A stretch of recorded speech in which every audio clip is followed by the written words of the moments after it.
päris paljud on nagu nii mures selle nagu, mis on see menestus? Eduteoloogiast. Ja siis nii-öelda profeteeringus oli isegi öeldud niimoodi kuskil, et Jumal ei ole kuskil nii öelnud. Aga tegelikult, kui me vaatame kas või Vanas Testamendis, kui tegelikult on ju öeldud, et Issand õnnistab kõiki meie kätetöid ja kui me saame Jumala lasteks, siis tegelikult me vabaneme hirmudest ja Jumalaga koos, Jumal kastab meid nii, et ta on ju meid igat ühte kutsunud, eks ole, et mitte ainult vaimulikus töös, vaid ka siin maailmas olema siis erinevatel ametitel, nagu Jeesus oli puussepp, nii siis sul on ka mingi amet, see ei tähenda, et kõik Jumala lapsed siis on kohe puussepad, eks ole. Ja nagu Andre hommikul ütles, et kuidas see oli? Jumal pani inimese, kui ta lõi maailma. Kui Jumal lõi inimese siia maailma, siis ta pani inimese valitsema siia maailma. Nii. Ja mida iganes inimene teeb, siis ta lõikab seda, mida ta on külvanud. Kui sa lõikad kartulit, siis sa lõikad rohkem kartulit, kui sa külvanud oled. Ja see on juba edu. See on külvamise ja lõikamise seadus. Jaa, aga sa lõikad alati rohkem, kui sa külvanud oled. Just. Ja see on Jumala loodud seadus. Ja siis peaks ju ka kartuli külvamine või mis iganes vilja seemne külvamine on ka nii-öelda eduteoloogia, sellepärast, et see toodab alati rohkem, kui sa külvanud oled. Ja see on Jumala pandud seadus ja Jumal on pannud inimese siia maailma valitsema. Aga nüüd ise küsimus on, et mida sa külvad siis? Jah.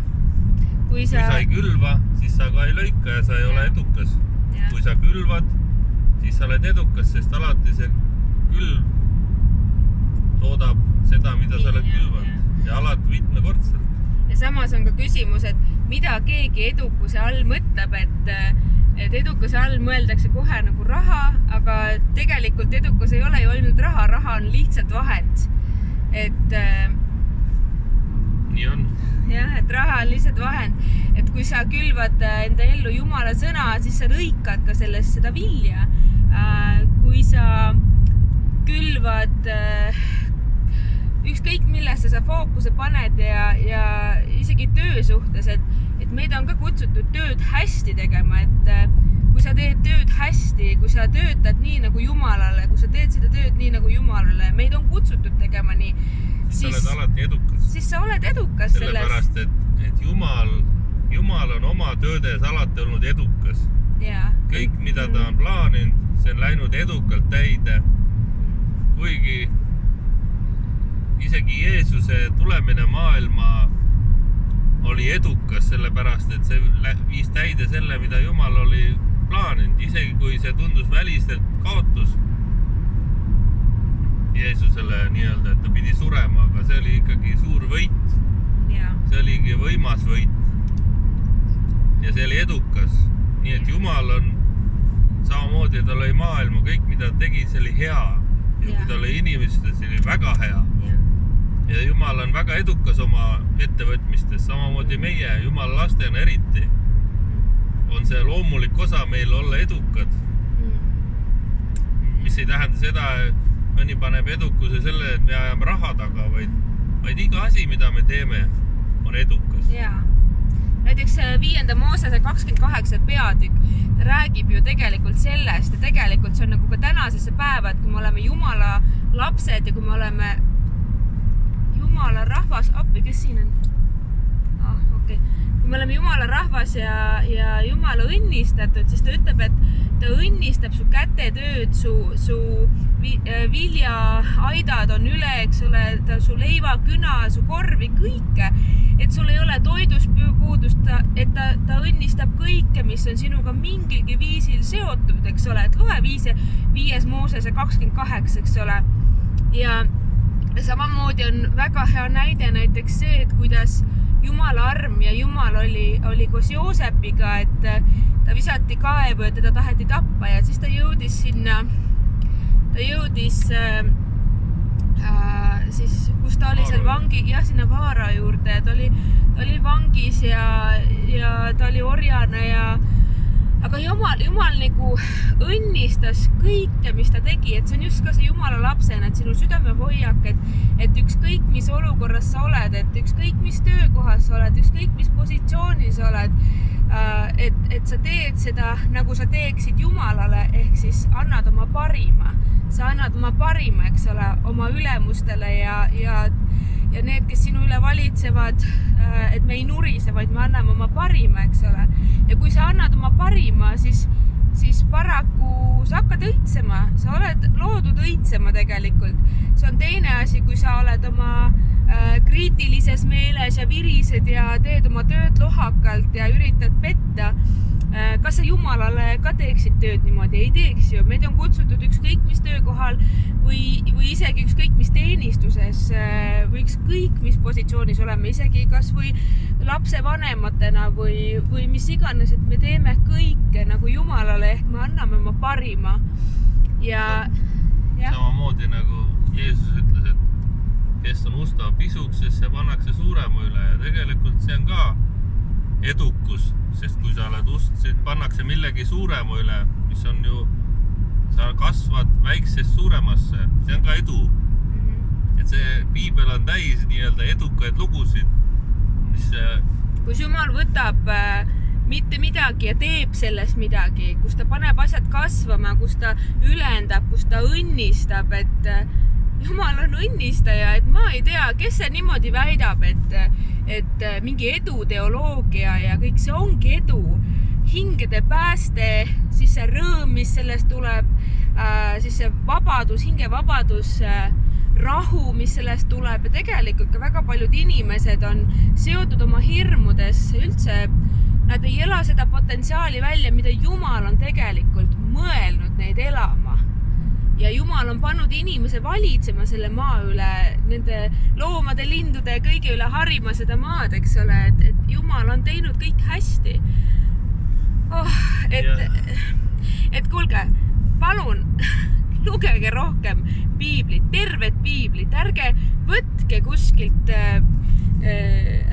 kuskilt mingisuguseid kirjakohti kontekstist välja, vaid tõesti, ma ei tea, kui ma näiteks kas seda Vana Testamenti loen, et kuidas näiteks Jumal õnnistas seda Jaakobit, eks ole, teda peteti selle Lea ja Raaheliga, aga kuidas Jumal õnnistas pudulojustega, eks ole. Pudulojused, tollal ei olnud raha nagu sedasi, aga need pudulojused, need kitsed või sokud või kes seal iganes oli, et ta paljundas, Jumal paljundas.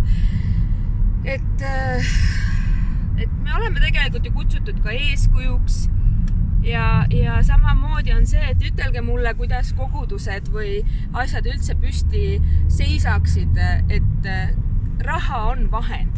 Ja ma ütlen, et kui sa kardad raha ja räägid, et umbes eduteoloogia ja midagi sellist, ma saan aru, et väga paljud inimesed on tegelikult pettunud ja siis räägivad sellist juttu, aga kui sa räägid sükest juttu, siis kahjuks on vale. Ja tõesti, ma nagu innustan lugema piiblit algusest peale, lihtsalt nägema nagu seda, et kuidas Jumal on olnud õnnistaja ja aitaja ja abimees, et see on õnnistus.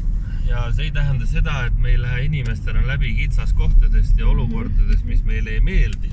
See ei tähenda üldse seda, sellepärast, et kui me räägime, et kui me palume, et Jumal, me tahame saada sinu sarnaseks, siis see muutumine ei toimu automaatselt, et ühe näpunipsuga, vaid need on olukorrad, kus meid muudetakse, kus meil on valikud, kas me käitume vana liha moodi või käitume me Kristuse moodi ja seal on need kasvamiskohad, et olukorrad on ikka meie elus, aga see ei vähenda Jumala edukust või meie edukust elada koos Jumalaga.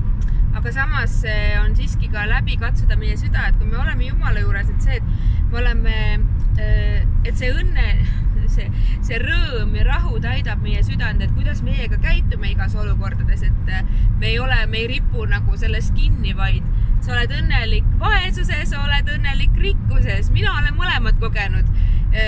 Olen kogenud küllust, olen kogenud äärmist vaesust ja ma olen nii tänulik Jumalale, et ta on sellest välja tõstnud. Ja samas olema rahul sellega, mis on. Aga see just meie südame asend, et erinevates olukordades, et kas see muutub tänamatuks näiteks raskustes ja raskused ka tulevad inimeste ellu ja katsuvad läbi või et see toob esile selle, mis meist tegelikult on, jah. Aga Jumala riik on alati edukas. Jeesus on võidu lõpule viinud ja meie elame selles võidus selle võidu jätkuvas edukuses. Ja samas, kui me oleme Jumala ligiolus, Jumala kuningriik ja Jeesus ja kõik see on ju nii ülikülluslik armastuses, nii ülikülluslik rahus, kui sa saad maitsta seda Jumala ligiolu, seda vabastust ja seda üliküllust, mis täidab, mis teeb rikkaks sinu hinge, nagu sa ju ei mõtle nagu muudele asjadele või sedasi, aga need lihtsalt, see edu, see lihtsalt tuleb su ellu, see on normaalne boonus, see on normaalne kulg ja see on nagu, kui sa oled kuningapoeg, siis kõik need edud, mis kuningapojal on, need on automaatselt kaasas, neid sa ei pea eraldi hakkama otsima või järele, sa ei pea nende järgi jooksma, vaid see on see, milles sa käid, see on kuningapoja staatuse üks osa. Ja samamoodi on see, et sa oled rikas andma välja, et sõna ütleb ka, et sul ei tarvi laenata, vaid sa ise võid välja anda. Et piibel on täis selliseid kirjakohti, et samamoodi, et sa võid olla, et sa oled õnnistatud, et sa saaksid olla õnnistus. Ja see ei tähenda ka, et üks inimene suudab nüüd kõikide inimeste vajaduste eest kanda, aga paraku see on, et Jumal juhatab, tõesti Jumal juhatab ja raha on vahend, mida me ei peaks kartma. Tihti on paraku nii, et nendel, kelle kõige suurem probleem on selle edu teoloogiaga, on need, kelle tegelikult kõige rohkem armastavad raha. Ja. Paraku. Nii on. Kadedus. Ja. Või pettumus või kibestumus, ehk siis ja samamoodi, et raha on vahend, et näiteks ma mõtlen, lihtsalt toon ühe näite, et meil koguduses on siis üks abielupaar, kes on siis avanud 2 kooli Indias ja nad vajavad selleks raha, eks ole.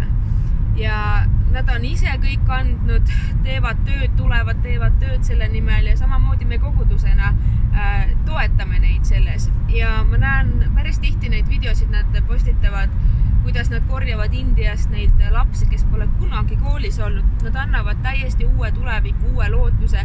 Nad võtavad kõige vaesemad ja siis pered, kus just alles oli, et pere, kus oli pisikene hurtsik nagu kanakuut ja seal elab 8 inimest, 8-liikmeline perekond. Nad lihtsalt võtavad need lapsed ja siis, mis on äärmiselt hea minu arust, on see, et nad tutvustavad Jumalat neile.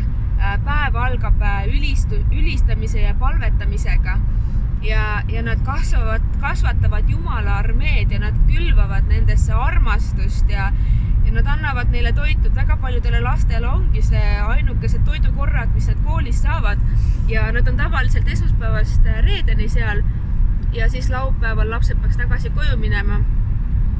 Aga lapsed ei taha ära minna sealt ja see Jumala armastus ja Jumala heldus, mida nad on kogenud, on lihtsalt võimas, aga samas see ei oleks võimalik, kui neil ei oleks vahendeid. Ja kui te räägite siin eduteoloogias, siis ma ei tea, ma tõesti mõtlen, et tegelikult ei ole ju üldse minu arust palju inimesi, kes nii ripub selle mingi oma edukuse üle. See on tõesti normaalne kulge, kui me loeme sõna, siis paraku see kõik leidub seal, nii et jah. Mis prillidega me sõna loeme?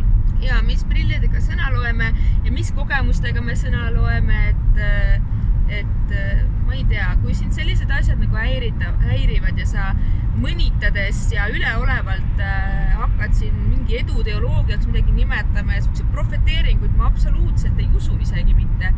Et see on Jumala sõnaga vastuolus, siis ma ei tea, katsu oma süda korra läbi, et miks sa niimoodi arvad, et äkki sul on mingi pettumus või valu selle asjaga seoses, et igalühel on oma koht, igalühel on samad võimalused. Ma ütlen, et ma olen ise siuksest mudast läbi tulnud.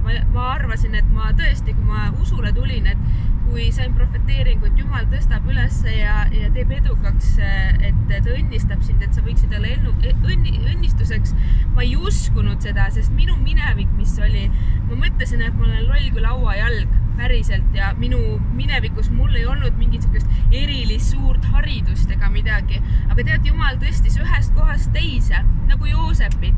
Ja ma õppisin ja ma sain kogemust kõikides nendes kohtades ja minu jaoks oli alati väga suur hirm võtta neid samme, kuhu Jumal kõnetas, et peab võtma sammu.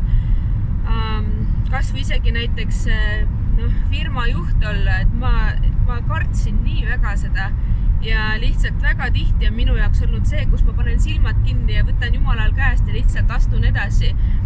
Ja ütleme selles mõttes, et ei ole ju nii ülevoolavalt midagi kõike siin, aga kõik on tasakaalus ja ma olen igas olukorras tänulik Jumalale, aga ma mõtlen, et tema vormib ja kas või Gideon, eks ole. Et Gideon oli ka surutõrres ja selline arg ja süke väeti ja Jumal võttis ta ja tõstis ta ja tõi võidu tema kaudu. Et mida keegi siis edukaks ja eduteoloogiaks peab, Aga Jumala sõna on väga selge ja ütleb niimoodi, et sinul sünnib sinu usku mööda. Just, nii on. Kuidas me ennast piirame, nõnda meil sünnib. Just, ja. Aga olge õnnistatud ja kõike head teile.